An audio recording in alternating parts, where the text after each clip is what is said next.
Greetings, Marvel Strike Force fans! I am Cerebro. Welcome back to Strike Time, your community update show. In case you missed the announcement, the website msf.gg is now officially part of Scopely and Boundless Entertainment. It's an amazing website built by community members that has a lot of information on Marvel Strike Force and a lot of great tools to help you plan your progression. So make sure you go check it out.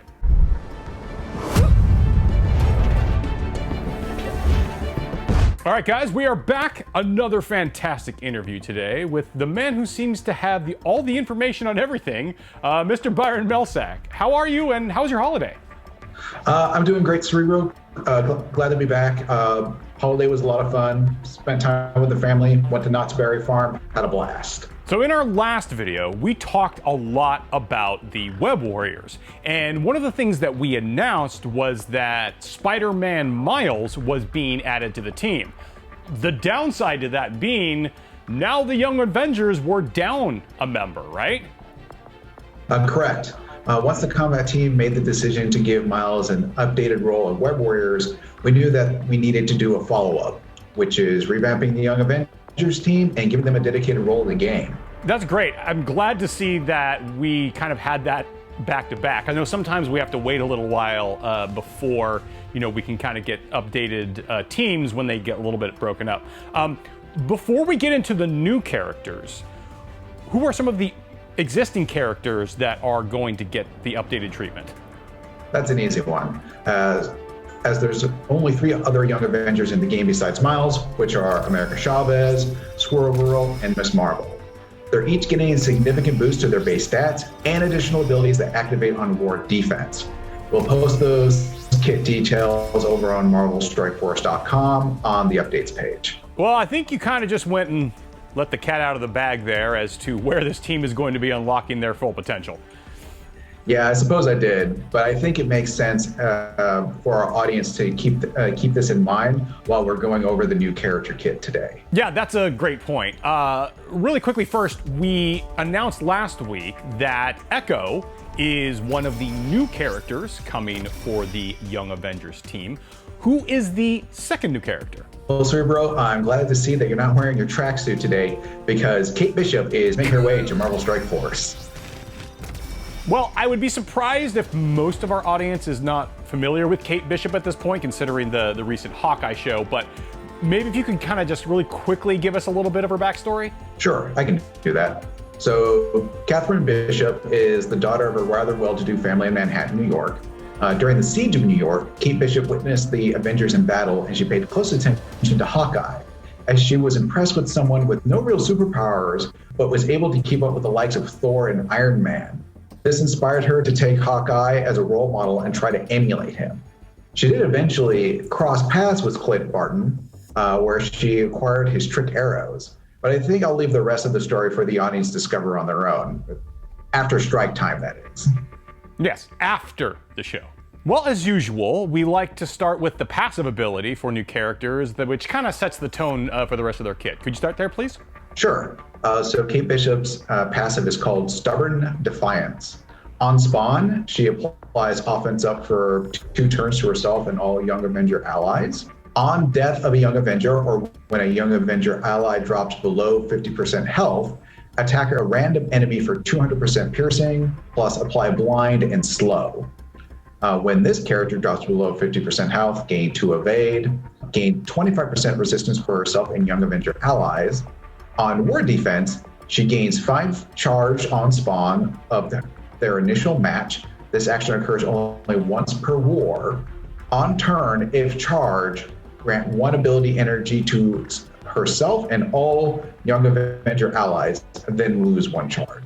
So on the second point there, for clarification, let's say one of the Young Avengers had more than 50% health, and they just took like a really big shot, say from like Death Pool, and went from 60% of their health to 0. Does that trigger twice, or does it only trigger once? She would attack twice, and both conditions were met. Okay, so once for the 50, for going below 50, and then once for being knocked out. All right, let's move on to her ultimate ability, please. So her ultimate is called Empty the Quiver. Attacks all enemies for 300% piercing damage. If she is charged, she applies blind for 2 turns to the enemy with the highest damage, and 2 random negative effects for 2 turns to every other enemy from this list. Defense down, disrupted, offense down, and slow. She then loses a charge. However, on war defense, she doesn't lose a charge. She gains 100% extra focus for this attack. She applies speed up for 2 turns to herself and all Young Avenger allies, and this attack cannot be dodged or counterattacked. On the third point there, it says that she can apply blind for 2 turns. If I'm remembering correctly, don't most characters in the game only apply blind for 1 turn? Yes, because blind is very powerful. This is, I think, probably one of the few characters that can pull this off without some sort of combo. This has special targeting attached to it. So if there's an enemy character that has taunt, this will bypass that. Well, that's a double whammy, a double whammy. Yeah, so if there's an enemy character that likes to hide behind a lot of taunts, but is very high damage dealer, say someone like Silver Surfer, she can reliably get this blind off. And moving on down the list to her special ability. So her special is called Trick Arrows. She attacks the primary and adjacent target for 275% damage. She flips 3 positive effects on each target to negative effects. If she is charged, she applies offense up for 2 turns to herself and all Young Avenger allies. If this character does not have charge, fills speed bar by 75% plus gain charge, and this attack cannot be dodged. Okay, so the point where it says that if she does not have charged, she gains a bunch of speed bar, is that kind of a counterbalance to the part in her passive where it states that she only gains a bunch of stacks of charge like once per war? As in, like, does that kind of counteract if a player would send in like a super weak team against them just to try and clear all of those initial charges off of her? That is part of the reason, yes. We wanted to vary the threat that Kate Bishop provides while on war defense. For the first several turns, she'll be frequently using her ultimate and applying negative effects to the enemy team. But because she can't gain charge if she already has it, she'll eventually run out. After that, she'll be getting charge and speed bar, but consume the charge on her turn to give her team ability energy. So at the start of the match, she'll be blanketing the enemy with negative effects, but at the end of the match, she'll be rapidly attacking and clearing. Because of that, a weak squad would probably be defeated before all 5 charged are used. So caution should be exercised when considering who you want to send to attack her. And finally, we have her basic ability. Please run that down for us. Sure. So it's called Acrobatic Archer. She attacks the primary target for 225% piercing, and she clears 2 random positive effects.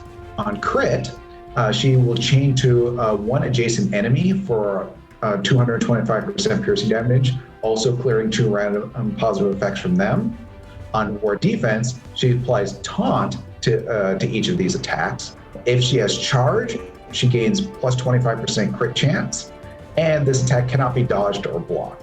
So being that this is a primarily war defense team where they're going to get the most bang for their buck, how is fighting this team going to be different than some of the other war defense teams that we've introduced somewhat recently, like Heroes for Hire?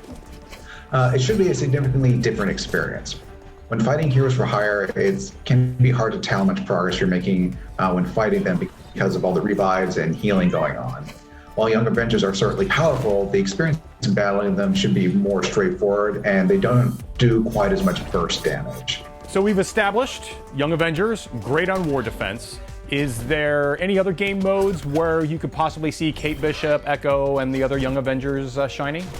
While the primary goal was to make the Young Avengers a top-tier war defense team, the fact that they are a full team with synergies would make them a welcome addition to your Blitz roster. Additionally, Kate Bishop being a tech character would be useful if you wanted to help fill out your tech raid team. Oh, great. I know players have been asking for more tech characters lately, so awesome.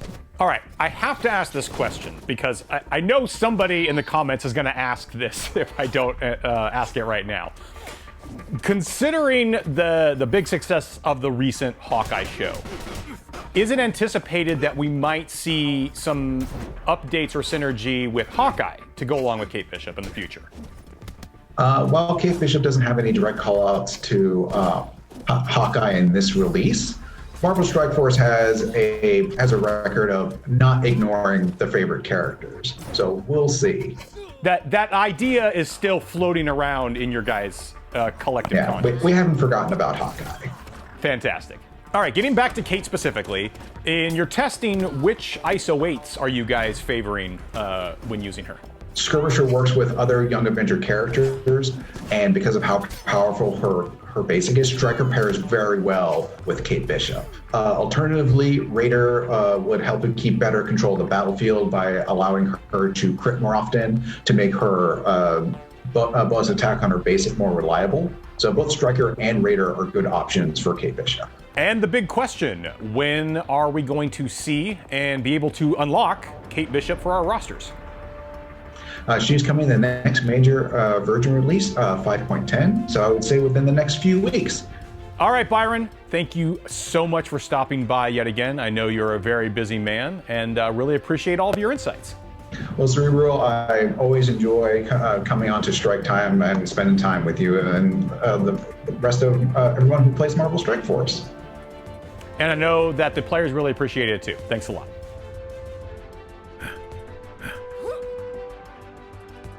Now let's check in on some submissions over on the official Marvel Strike Force Discord server. Vavkulaka submitted his rendition of Electro with the classic green and yellow color scheme and wicked electricity effects. I hope Electro remembered to take his phone and his wallet out of his pockets before he got all charged up, or they're gonna be a little crispy. Major Dave went old school, breaking out the MS Paint to illustrate his tribute to Mr. Sinister, who honestly kind of looks like it was ripped right out of a 90s arcade game. Nobody's been able to clone Mr. Sinister's fashion sense, let me tell you. Ninja 9 broke out the traditional pen and paper to sketch this dynamic scene of Hulk and Spider-Man leaping into action. I particularly like Hulk's haircut here. It's got that whole, I just rolled out of bed, but I'm really feeling myself today kind of vibe. Swaggy Thesaurus, love that name by the way, took this picture of the Jubilee statue, which hey, I have that one, and decided to do his own version of a paint over. I think I'm gonna have to print that one out and put it right on the refrigerator. And it just wouldn't feel right to overlook another great submission by Mr. Pie, this time expressing his sincere partiality toward Dormammu. It's a good thing that Earth doesn't have a delicious chocolate center, or otherwise we might really be in trouble. And finally, Magnetron123 submitted this awesome picture of a Winter Soldier cosplay. I have to admit, I actually kind of like the long hair. I think it goes well with the costume. Something to consider in the future, Marvel.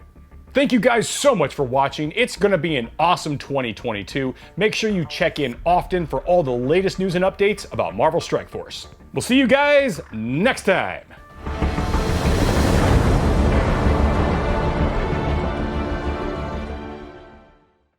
Kate Bishop figure expected arrival date March 2022. How about war?